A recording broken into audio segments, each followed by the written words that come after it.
안녕하세요, 변호사님. 네, 안녕하세요.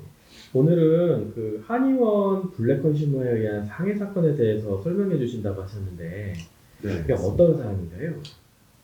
지금 이제 겨울이 오고 스키 시즌이 와서 이제 스키를 좋아하시는 분들 스키장에 많이 가시는데, 스키장에서 일어난 사고로 발생한 건 아니고, 스키를 타던 고객이 이제 스키를 타다가 부상을 입어가지고 스키장 이제 근처에 있는 한의원에 가서 치료를 받았는데, 치료 과정에서 일정 부분 내가 뭐 상해를 입었다, 그리고 의료법 위반이 있다라고 해서 고소를 하면서 약간 이제 합의금을 요구한 그런 사안입니다. 네. 일명 저희가 이걸 뭐 블랙 컨슈머라고도 하는데, 한의원에 이렇게 블랙 컨슈머가 있는 경우는 사실 되게 이례적인 경우이기도 하지만, 그래도 이 부분에 대해서는 법률적으로 이렇게 대응을 좀 잘 해서 좋은 결과가 나왔던 사안입니다.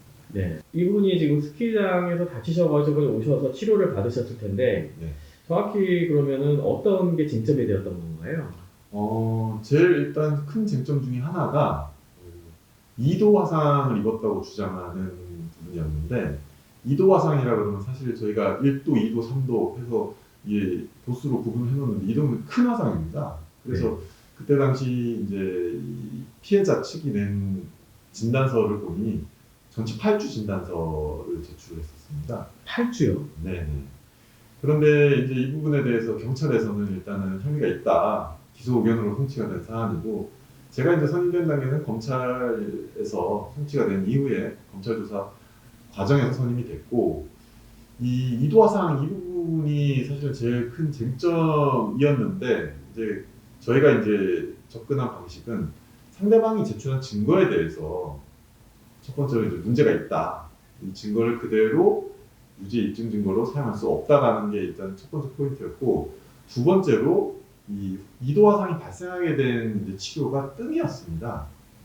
여기 이 사건에서는 이 피의자가 했던 뜸은 구강뜸이라고, 뜸 종류가 되게 많은데, 뜸으로 인해 가지고 그 화상이 발생할 수 없다라는 거를 이게 강조해주기 위해서 이 뜸에 대한 설명도 이제 부가적으로 저희가 들어갔던 거고, 그리고 이제 뭐 마지막으로는 이제 블랙 컨슈머로 인해서 이제 고소가 이루어졌다라고 하면서 고소 의도 자체도 저희가 조금 의문을 제기하면서 문제제기했던 그런 사안입니다. 네. 그리고 블랙 컨슈머라고 하면은 뭐 속칭 진상을 말씀하시는 건가요? 그렇습니다. 뭐 블랙 컨슈머 사실은 다 궁극적인 목적은 자기가 원하는 바인데, 그게 아마 보통 이제 금전적인 요구를 통해 가지고 이 대상을 받아서 그 부분에 대해서 이제, 그러니까 상대방에 대한 약점을 노려가지고 금전적인 대상을 요구하는 그런 소비자를 말하는 거죠. 네. 8주나 나왔고, 어려운 사안이었는데 이 부분은 어떻게 입증하고 사건을 이끌어 가셨나요? 일단은 첫 번째 주목했던 게 상대방이 낸 상해 진단서였습니다. 네. 진단서가 제가 이제 피의자 조사 입회를 하면서 그 제출된 진단서를 직접 보니 첫 번째 문제가 있었던 게, 이 지금 한의원은 강원도에 있는 한의원이었는데 진단을 받은 거는 서울 진단서를 받았고, 두 번째로 본인이 뜸 치료를 받았던 날짜와 이 진단서를 발급받은 날짜가 이 시간적인 간격이 꽤나 컸습니다. 거의 한 20일 이상 간격이 발생을 했고, 그 다음에 제일 중요했던 게 진단서를 발급한 기간이 화상인데 산부인과에서 진단서를 발급을 받았던 부분입니다. 조금 이상한 부분이에요.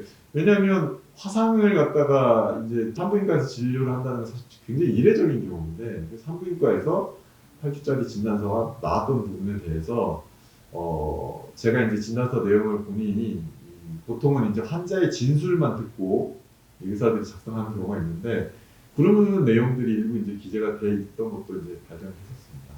그래가지고 상해 진단서가 이 화상이라는 상해를 입었다고 입증할 수 있는 상해 진단서는 아니다라고 이제 주장을 했던 거고, 그다음 두 번째로 화상을 입었다고 하면 보통 이제 수사기관에다가 자기가 화상을 입은 부위를 사진을 찍어가지고 내가 이런 피해를 입었다, 육안으로 봤을 때 이 이도 화상이면 사실은 굉장히 큰 화상이기 때문에 사진을 찍어서 처음에는 제출이 안 됐다고 생각을 했는데, 나중에 조사 과정에서 보니까 제출을 했는데 그냥 붉은 상태.